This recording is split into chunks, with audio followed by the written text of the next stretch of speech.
Hello SWGoH, welcome back to another Galaxy of Heroes video. Welcome to the new world after the release of Commander Ahsoka Tano. It happened yesterday. There's a lot of discussion on how OP this new character actually is, especially with the combination of recently added GL, Master Kenobi. I don't really think that she's that strong. I mean, she's obviously strong on offense, and those who just unlock General Kenobi, the Master Kenobi, will have an upper hand in Grand Arena, that's for sure. But we still do, it seems that from the early reports from various YouTubers, we still do have ways to counter this, even free to play. So by the way, I'm nowhere near to unlock my Jedi Master Kenobi, and I even think, I'm even considering if I want to start in this chase, yeah, because in my shard there's plenty of Kenobis, loaders already, some of them already with CAD at Relic 7 or Relic 8, and to be honest with you, those prerequisites are not necessarily bad, especially the part from the Separatists, because I was like already thinking about working on my Separatists a little bit more. So this R5 Magna Guard or R7 Wat Tambor is actually not a bad idea. I actually like the idea of bringing up some bounty hunters like Cad Bane, or even better, Jango Fett to R7. He's such a cool character.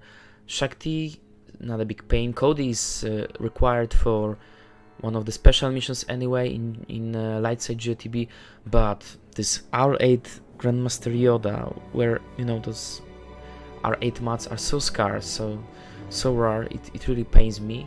But what is even more painful to me is actually relicking up all those pitiful Jedis like Qui-Gon, Ayla Secura, Mace Windu. Oh my fucking god. I know that they can be somewhat useful, but this is such a waste of resources, and it reminds me of Ray farming, you know, or SLKR farming, where you are kind of forced to relic up some big raid tunes that don't really have any space in the game. So because who the hell is using Mace Windu right now? What is the exact combination composition where you should put Mace Windu? He's such a useless character with outdated kit.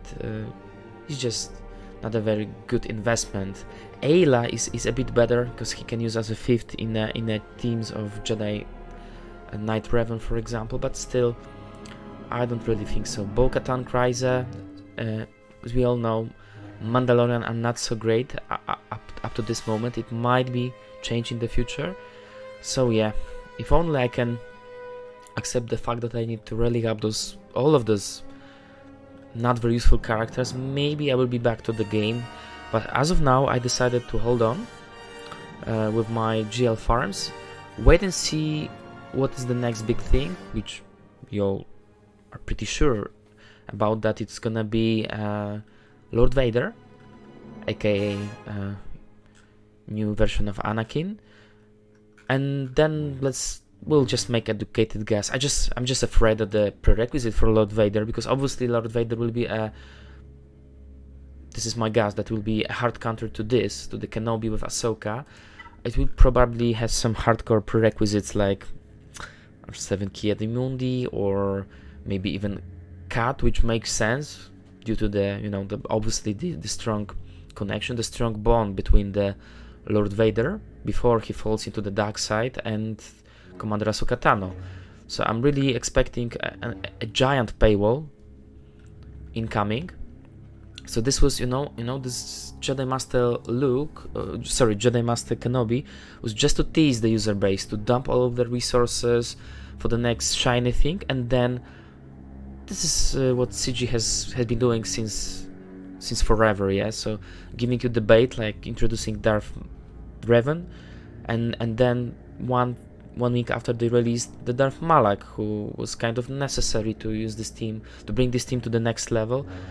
And obviously there was a short notice, lots of panic farming, you know, money spending. I absolutely hate that, but I understand that this drives the economy of this game. This drives the revenues, so I'm okay with that, and I just don't give a fuck. I'm gonna hold on for now. I have my Sith Eternal Emperor, and oh boy, was actually about time to unlock him, because it seems that Sith Eternal Emperor is the only consistent way to counter Jedi Master Kenobi with the addition of new Ahsoka. Really, it seems that both Jedi Master Luke and SLKR, obviously Rey, Galactic Legend Rey as well, are not really able to keep up on, you know, there might be ways to work around this Kenobi team, but they have such a high protection, so much firepower, with Ahsoka being able to one hit opponent with the first turn, with the reduction of cooldowns from Kenobi. This is really scary. But what I realized, that Sith Eternal Emperor, it seems to be still a very viable option, so we can very well cheese the Ahsoka team by just using Eternal Emperor with standard combination of Watt and Armorer to increase his survivability. We can just plot in some more Sith, like, I don't know, probably Malak or Darth Revan, Darth Bastila. But all we need to do to make this work, we actually need to have ultimate, and I don't have my ultimate yet, so let's actually do it. So just a quick update on my roster before we move in. Oh, actually, you know what, let's actually do this tier 4 first, and then we'll briefly discuss where I am. As you can see from the last video, I'm already in R7, so pretty much maxed out Sith Eternal Emperor, Gucci Palpatine. Still not sure. I'm still not sure if I want to R8 him, because I'm waiting for the requirements to Lord Vader, so I'm gonna hold on with that. I believe that although he has some pretty cool masteries and, you know, bonuses to damage, to critical chance, I think that with these mods that I gave him, he has enough firepower, to be honest. Just look at his health. Could be better. I'm actually targeting something like 120k, but when it comes to special offense, I'm really proud to present you 15k of special offense. So I believe that with R8 and slightly better mods, I mean all maxed out, look at those offense bonuses: 5% offense, 6.5% offense, here just a flat offense bonus, 4%, 667, and just a bunch of protection and health. So these are pretty good mods, but you can always do better. So I decided to go with a speed set, obviously, because this is a Galactic Legend, so it's a big base speed to utilize. And I did like supplement with health, because apparently health is really important for this character. And when it comes to primaries, no big surprises: speed, crit damage, although I think that the health could be really interesting. I went for the plain damage, so crit damage and the plain offense. Okay, so here is the plan: to max out the Emperor, to get the ultimate as soon as possible, because I have a feeling that it will be really like necessary to counter this new composition of Kenobi with Ahsoka. So let's actually go as we speak to Galactic Ascension, the final order. Let's actually do this tier 4 really quick, where we can get the Galactic Emperor title, and obviously we will unlock tier 5 and 6 that are necessary to get the ultimate mods. Okay, what are we supposed to use here? Just the Emperor. Fine, let's do it. You're attempting to enter the battle with can we actually use somebody else? Optional, up to 2. Count Dooku, Darth Maul, Darth Sidious, Darth Vader. Interesting. Darth Vader, Emperor Palpatine, Royal Guard. Okay, if you are allowed to take some more, then I'm more than happy to do so. Then I'm obviously gonna take 2 which are at R7, the strongest one. I'm just checking out that if I haven't messed up with the mods by any chance. It doesn't seem so. Okay, let's do it. That's interesting matchup. It's a pity that I cannot use Sith Empire, because I'm actually planning to do so in arena, and I already tested this even without, guys. I can just tell you that it's so much fun to play with Sith Eternal Emperor on offense, even without ultimate. Sith Eternal Emperor, stand together, die together. The life force of your bond, a dyad in the force, a power like life itself, unseen from generations. And now the power of the two restores the end through Emperor. Okay, so I think that we are supposed to link those fools. Yeah, link this one. Yeah, so this is like the first ability, and Twined Fate, which allows you to link the enemies. And basically, what link does, you should probably know by now, that it prevents this character from critical hitting. They're not able to do the crits, and it speed ups the ultimate charge for the Emperor. Okay, that's the Merciless on those fools. I think we can we just bring down the Kylo? Probably, yeah. You fool. Ability blocker, perfect. This is the moment that I've been waiting for. I am all the Sith. Ultimate charge. Okay, let's just do it. Such a cool animation. So true to the lore. Can we just do the opens up? Power. Unlimited power.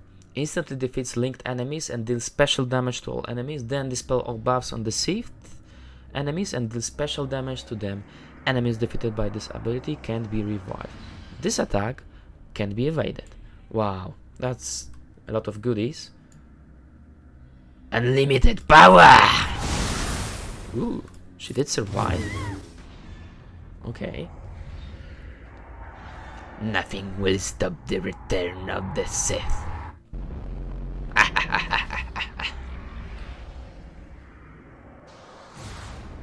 Okay. I might wanna rewatch The Rise of Skywalker after watching this. No one but Palpatine knows his entire plan. That's true. He actually fooled everybody, including Kylo and Rey. Okay, we got this Galactic Emperor title, but who cares? What's this? Tier number 5. 1 rewards only. Okay, more titles, right? Oh, the portrait. I'm all the Sith. So this will probably be exactly the same matchup. Yeah, we're allowed to use the same characters.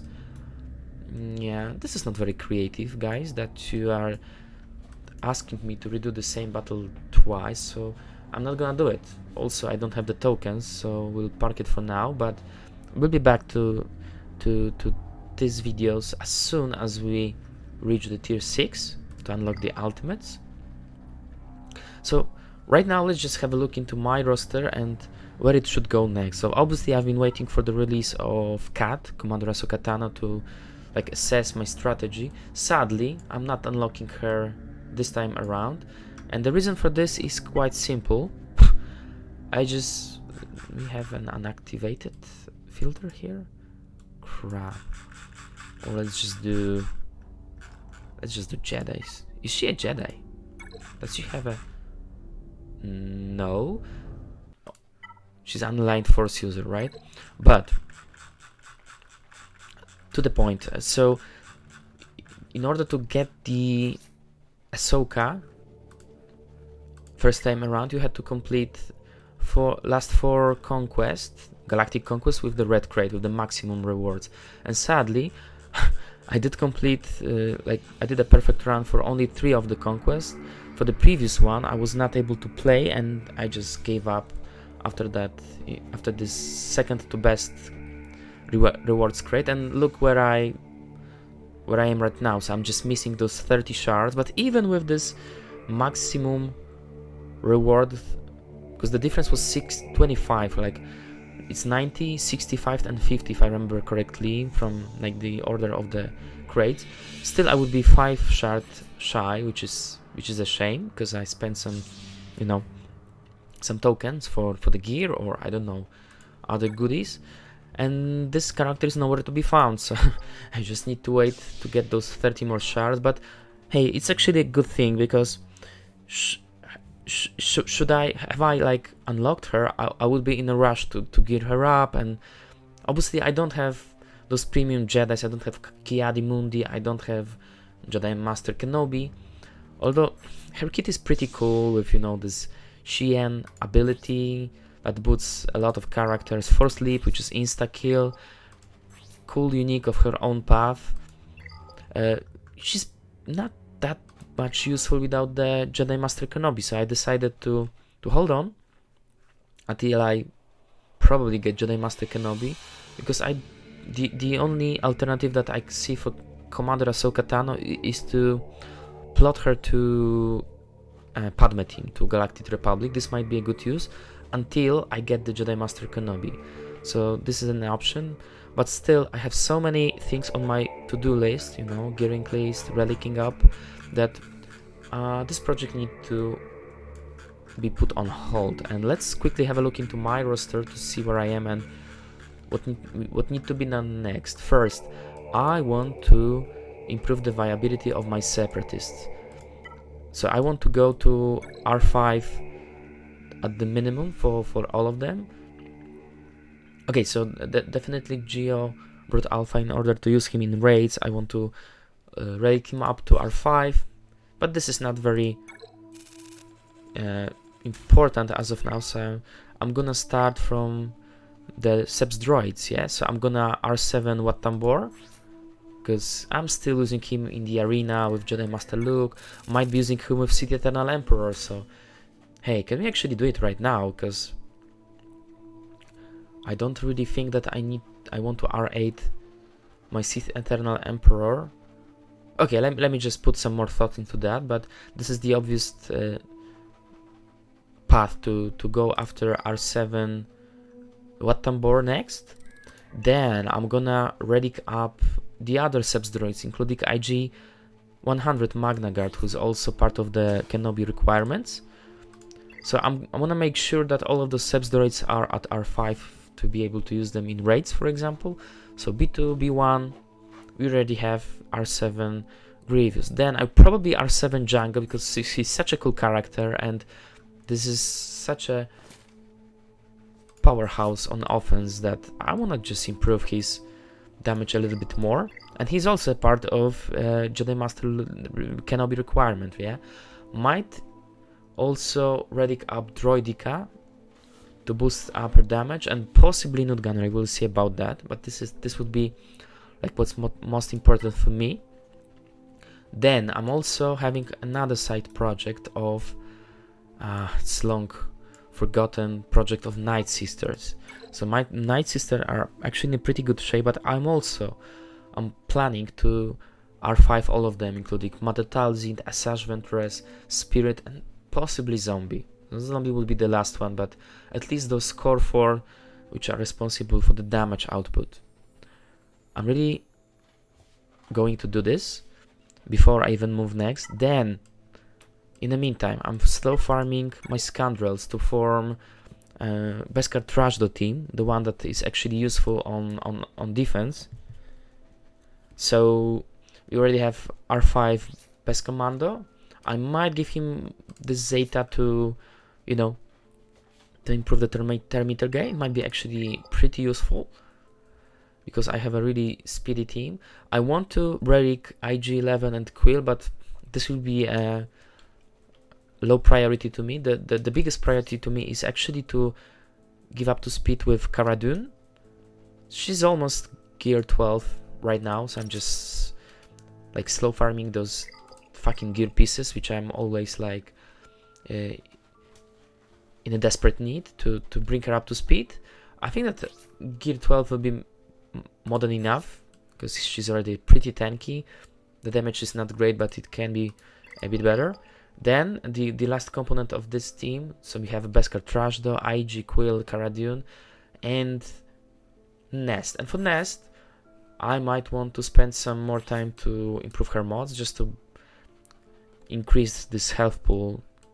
I just want her to be unkillable, really, and pretty fast. I don't really like the slow tenaciousness.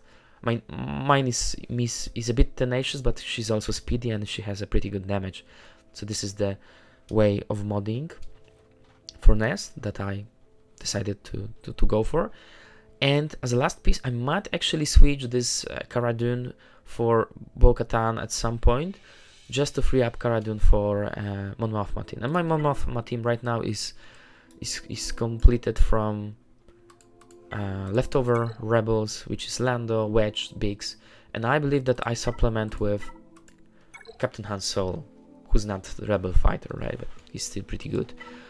Okay, and coming back to the other priorities.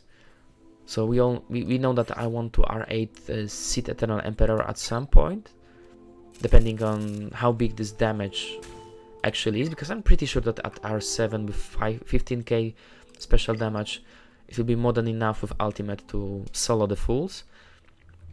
Obviously, I need to work on my armorer a little bit more, because I will be using him in the arena, and he's pretty weak. So maybe just give 12 or some relics, we'll see about that. What else? Like, as other priorities, Bounty Hunters, still having this team in my mind. So the Mandalorian, you know, the old one with Grief Karga, I want to relic him up. I'm actually, I want to have R5 on all my 5 Bounty Hunters, being Mandalorian, Bosk, Grief, Boba, and Dengar. So this will be another project. Oof, it's a lot of stuff to be done. If we look at the Imperial Trooper, this is also kind of an incompleted team. I want to bring up to speed with Dark Trooper, obviously, because he's such a good massive damage dealer, and Moff Gideon. I also want to supplement with range to add him to this team, which will give me like the best Imperial Trooper team that I can possibly think of. And as a very like low priority, I will be slow farming, like slow rearing the Imperial Remnant, because I'm still looking for the 5th member added to this team. But Death Trooper and Stormtrooper will also be on my list, just at a very low priorities. And this brings us to the end of this list. Barris is also something that I consider to put my resources into for the Galactic Republic team, for the Padme. And obviously I'm still sharding the Bad Batch, Hunter, Tech, Echo, Wrecker, and Omega. Not so much. Maybe because those core 4 Bad Batch boys are farmable now, and guys, I strongly encourage you to start farming them ASAP. I believe that this will be and already is the best non-galactic legend team. Maybe on par with Gas, but I think that they will be even better. And that will be pretty much it. These are the priorities for me. I had to change those priorities a little bit. I know that I wanted to invest something into my resistance team, which looks really miserable, but now it's not the time. This BB-8 at Gear 11 works just fine. Resistance Hero Fin, Resistance Hero Pod, they will be a great addition to my resistance team, but hey, the core 3 of Rey Jedi training with R2-D2 and Veteran Han Solo, plus some leftover resistance, it already works on the offense in GAC, so I'm gonna stick to this plan for now. Okay guys, that would be pretty much it for today, so thanks for tuning in. Please leave me a like, hit the subscribe button and the bell. It really helps to grow my channel, and I'm planning to release much more videos with Sith Eternal Emperor testing and more focused videos on the next incoming events, so stay tuned and see you the next time. May the Force be with you. Cheers, take care, bye.